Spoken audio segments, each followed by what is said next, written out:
Des oppositions? J'ai demandé la parole, s'il vous plaît, monsieur le maire. Ah, pardon, Madame Toki. Tout à fait. Je vous en prie.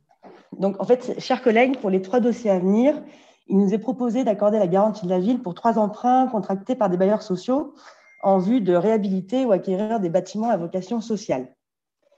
Le groupe Le Temps de l'écologie votera bien entendu en faveur de l'octroi de ces garanties d'emprunt, essentielles pour la bonne mise en œuvre des chantiers à venir. Nous pensons en effet qu'il est essentiel que la ville prenne sa part de responsabilité et agisse pour renforcer l'offre de logements sociaux. Pourtant, il est désormais exigé des bailleurs sociaux de faire les demandes de garantie d'emprunt avant tout lancement de travaux, sous peine de se voir refuser l'étude du dossier.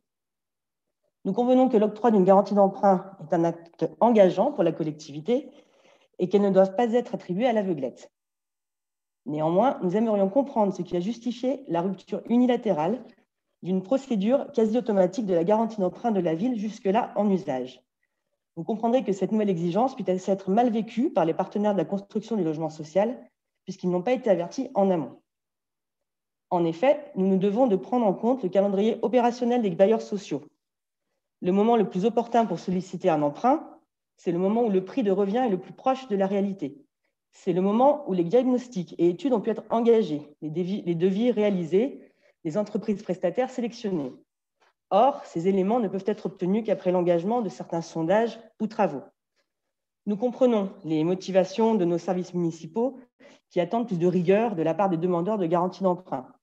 Nous comptons néanmoins sur leur capacité à faire preuve d'une certaine souplesse permettant l'instruction de dossiers, même si le bailleur a déjà engagé certains travaux permettant d'engager l'action, tels que les sondages ou les diagnostics par exemple.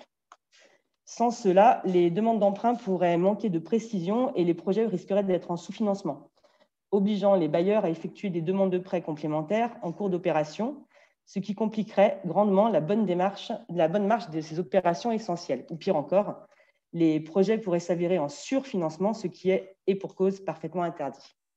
Je vous remercie pour votre attention.